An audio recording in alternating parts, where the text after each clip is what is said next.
pisses me the fuck off. And then you're good. Take a break. Take a break. Let's do it. Let's make it happen. Let's make it happen. Yes, sir. Get the paperwork for this bum. Get Al Heyman. Absolutely. Yeah. Floyd Mayweather just dismantled Jake Paul, who's now on his knees begging for forgiveness after causing chaos for the past 2 months. Have you seen Jake lately? He's like a runaway bull, hitting everything and everyone in his path. He's been mocking Tyson then. He cancels the fight with him and sets up a match with Mike Perry, only to start trash-talking Perry's MMA experience. Seriously, if you're not interested in fighting Perry, why set up the match like he's the godfather of boxing? Jake's cheating tactics got exposed, and now with no options left, he's crying and begging for forgiveness. And Floyd Mayweather, the undefeated legend, had some spicy words for our favorite YouTuber turned boxer, Jake Paul. Floyd's been around the block a few times, 50 wins with 0 losses kind of block, and he's seen all kinds of fighters. But when it comes to Jake Paul, he always has a special message. Mike Tyson is not like any MMA or UFC fighter. Floyd's warning wasn't just a casual piece of advice. It was more like a wake up and smell the coffee moment. He knows that stepping into the ring with someone like Mike Tyson isn't just another casual Sunday stroll. Mike's the kind of guy who brings a whole different level of ferocity and power compared to the mixed martial artist Jake's been knocking around. There's a massive difference when you're up against a real-deal boxer. As long as he continues to fight MMA guys and YouTubers, he's gonna continue to look good and shine. But once he fights a real fighter that can really fight, it's not gonna be that. Floyd's been through the wars, fought the best, and came out on top every single time. So when he talks about the difference between facing a real boxer and an MMA fighter, you better listen up. The technique, the power, the stamina required, it's all on another level. An MMA fighter might be good at a bunch of things, but a boxer like Tyson? But Floyd didn't stop at just warning Jake. Oh no, he threw in some sarcastic mentorship too, because why not? Floyd's seen young, hungry boxers trying to make a name for themselves for years. He knows the grind, the discipline, and the step-by-step process it takes to build a successful career in boxing. But here's Jake, trying to skip all those steps and jump straight into the big leagues. Floyd, with a smirk, probably said something like, "Kid, you gotta earn your stripes before you can wear them." Floyd's seen plenty of young bucks trying to cut corners, and he knows it never ends well. His sarcastic advice was his way of telling Jake that there are no shortcuts in this game. You can't just stroll into the ring with a legend like Tyson and expect to come out unscathed. It's a process, a journey that involves taking on tougher opponents, learning from each fight, and slowly earning the right to face the greats. So that's, where his mindset's at. It get fucked up by Canelo. Oh, I'm sorry. It's TMG. You can curse. I apologize, but no apologize about it. There's no way he'd get demolished. But of course, Jake being Jake probably took Floyd's words with a big old grain of salt. He might even see them as jealousy. Like, Floyd Mayweather jealous of you, Jake? This is a guy with a record of 50-0, beating the likes of Oscar De La Hoya, Manny Pacquiao, and Canelo Alvarez. Floyd's fights weren't just bouts. They were epic events that drew millions of viewers and generated billions in revenue. The dude's got defensive skills, lightning-fast reflexes, and a strategic brain that puts him in a league of his own. He's not just undefeated, he's practically untouched. And he's way beyond you, Jake. You're not even close to being at his knee level, you clown. Floyd didn't just stop at being the star in the ring. Oh no, he transitioned into a mogul outside of it.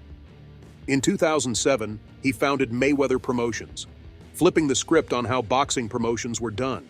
He aimed to give fighters better opportunities and more control over their careers, something he felt was seriously lacking in his early days. The impact was huge. Mayweather Promotions became a powerhouse, promoting some of the biggest fights ever, including the record-breaking bout between Mayweather and Conor McGregor in 2017, which drew over 4.3 million pay-per-view buys. See, a lot of times when you say certain things, you don't really want what you say you want.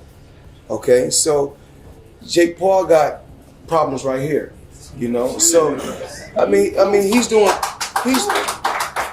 Floyd's interactions with young boxers are a mix of mentorship and tough love. He often deals with young talents who think they can fast-track their way to fame, believing one knockout will shoot them to stardom.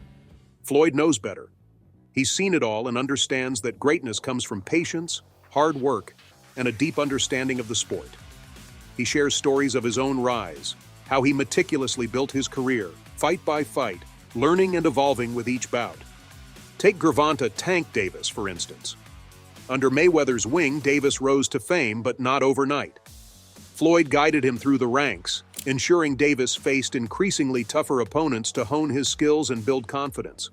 It wasn't about rushing to the top, it was about making sure Davis was ready to stay there when he got there. This kind of mentoring is Floyd's way of teaching young fighters to respect the process and understand there's no shortcut to experience and hard work. Discipline is another cornerstone of Floyd's philosophy. He often emphasizes that talent alone isn't enough. It's the grind outside the ring that makes the difference. Floyd's work ethic is legendary. Stories of his grueling training sessions, relentless cardio routines, and never-ending sparring rounds are the stuff of boxing lore. His mantra, hard work, dedication, isn't just talk. It's how he lives. Young fighters at Mayweather Promotions quickly learn there's no cutting corners. They see firsthand the level of commitment required to be the best, not just from Floyd's words, but from his actions. Floyd's process of reaching the top in boxing is all about incremental improvement, setting goals, achieving them, then setting new ones. When Floyd started, he didn't aim to be the best overnight. He focused on winning his next fight, then the next, gradually climbing the ranks until he was fighting for championships. Each fight was a learning experience, a step forward in his journey. He instills this methodical approach in the fighters he mentors, teaching them to respect their opponents. Floyd also knows the power of self-promotion. He was a master at generating buzz around his fights, understanding that boxing is as much about entertainment as it is about sport. His flashy persona, confident declarations, and larger-than-life lifestyle all contributed to his allure. He teaches young fighters that in today's world, building a brand is crucial. It's not enough to just be a good boxer. You have to be a marketable one. He encourages them to engage with fans, be active on social media, and create a persona people will pay to watch. But on the other hand, Jake's rise from YouTube star to wannabe boxing sensation has been marked by a trail of controversial actions, none more telling than his outright dismissal of Floyd Mayweather's advice and mentorship. During an interview on April 17, 2021, Jake shrugged off Floyd's counsel, saying he didn't need it. This wasn't just a slight to Floyd, but a glaring indicator of Jake's hubris. It's not every day you get tips from a boxer who has never tasted defeat, but Jake? Nah, he thought he knew better. Jake versus Floyd? I'm with it. But look, I could weigh 175 pounds, which is exactly what Deji weighed. Wearing. Yeah. So there's really no excuse for him to fight me other than he knows he's gonna lose. And he says, "What?" He goes, "What?" I'm a mimic Floyd. Once you fight a real fighter, I mean, what he's doing is good, but once you fight a real fighter, all that is gone. So it's like, you're the real fighter, Floyd. Jake didn't stop there. He went on to mock Floyd's old tactics, calling them outdated and irrelevant for the modern boxing scene. On June 6, 2021, after Floyd's exhibition match against Jake's brother Logan Paul, Jake tweeted that Floyd's strategies were stuck in the past and implied that Floyd was just an old-timer trying to cling to his glory days.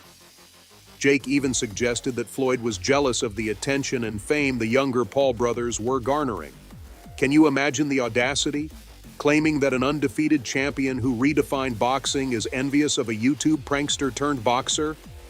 But that's Jake Paul for you, always looking to stir the pot. And as of now, there are two of the most shocking episodes that Jake has delivered to his audience. First is that Jake Paul canceled his highly anticipated fight with Mike Tyson. This was supposed to be a colossal event, pitting the brash young YouTuber against the ferocious former heavyweight champion. When the fight got canceled, it sent shockwaves through the boxing community. Fans were amped up, ready to see if Jake could actually hold his own against a legend like Tyson. Instead, they got a big fat nothing, a mountain of disappointment, and a truckload of unanswered questions.